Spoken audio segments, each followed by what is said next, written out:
Hey folks, it's Billy DKY, the truth seeker that simplifies and demystifies. Today we're going to be talking about discipline, and this is going to be from my blog, Following the Way of Growth. And if you've been keeping up with this, I have changed the name from Following the Way to Following the Way of Growth, because I think there may actually be a cult out there called Following the Way, and obviously this ain't cult material. So, plus I think it really gets to the core meaning of what I'm getting at. There's a way to grow, and that's what this blog that I've got is all about, and discipline is one aspect of it. So I think I like the way the last one turned out with going through a thought process, breaking up into thought process instead of sentences, so I'm going to stay with that for a while. And so let's get started. This one should be relatively speaking short. So let's start off with the first thought process. Following the way of, okay, give me a second. Going with the flow sounds good. However, we all know it's easy to indulge in ego and pleasure. If you don't discipline your actions, ego and pleasure will rule over your life. Okay. So we've all heard that saying, go with the flow, just go with the flow.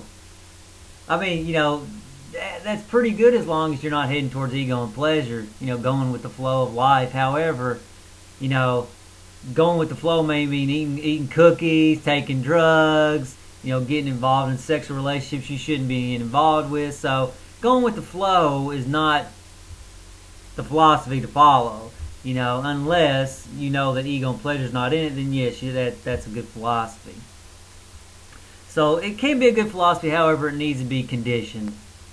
And like I said, it's easy to be indulgent in pleasure. It's easy to eat chocolate cake. It's easy to eat cookies. It's not easy to eat carrots and stuff like that. You naturally don't want to do that. And it's also easy to be self-centered. It's easy to think about me. It's harder to think about you. So going with flow is not necessarily a good thing. So you definitely need to discipline yourself. And what do you discipline yourself against? You're disciplining yourself against ego and pleasure. That's really all you're disciplining yourself against. So anyway, next thought process. In the short run, it may be difficult to restrain yourself from indulging. However, as you see the long-term benefits of restraint, you'll feel invigorated to apply more discipline to your actions. But be careful not to let your enthusiasm lead you into excessive discipline. Remember, baby steps. Okay, so let's say you believe me. You say, you know what, I do need to discipline myself. I've heard it numerous times in different places, so I'm going to start applying some discipline. So the correct way to apply discipline is not to go from no discipline, applying no discipline in your life to just total discipline. Just baby steps. Find little ways to discipline yourself. Maybe instead of getting in the car and turning the radio on, let's just say for the sake of argument, 7, turn it down to a 6. You're applying just a little bit of this. I ain't saying turn the radio off. I'm saying just turn it down just a little bit. When you're watching TV, maybe you can just turn the volume down a little bit. Or maybe instead of watching 2 hours, you watch an hour and a half. Or, whatever it is, just a little bit of discipline. Discipline, just add a little bit of discipline in everything you do, and you'll start finding that it really does improve your life. But again, you want to avoid the two extremes. Excessive discipline, going from no discipline to 100% discipline. I mean, it's ridiculous. Just in everything you do, just apply a little more discipline. Now, when I say everything, I mean everything. I mean walking, the way you use the bathroom, the way you shower, the way you're having sex, whatever, everything. Just apply a little bit of discipline, 5 or 10% more. That's all.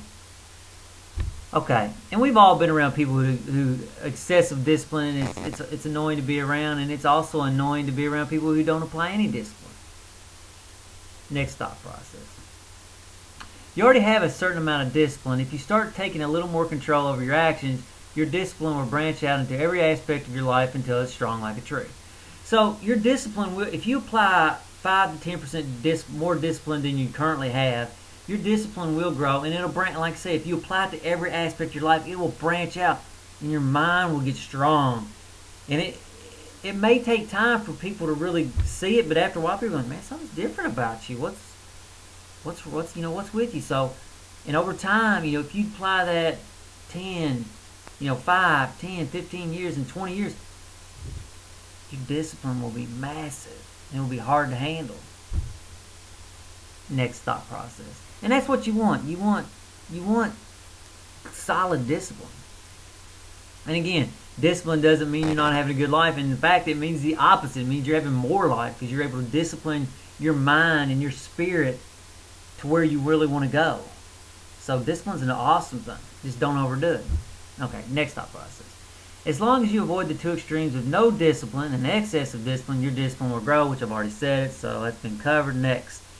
In short, every time you resist, no matter how small it may be, your discipline will grow. And again, you're not disciplining yourself from doing things that you need to do. You're disciplining yourself from being self-centered, and you're disciplining yourself from indulging in pleasures. And so, it's really that simple. So I don't really have a whole lot. This is sort of a short one.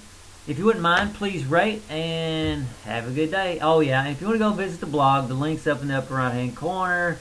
And the blog address, the new blog address is followingthewayofgrowth.blogspot.com. Thanks folks. Take care.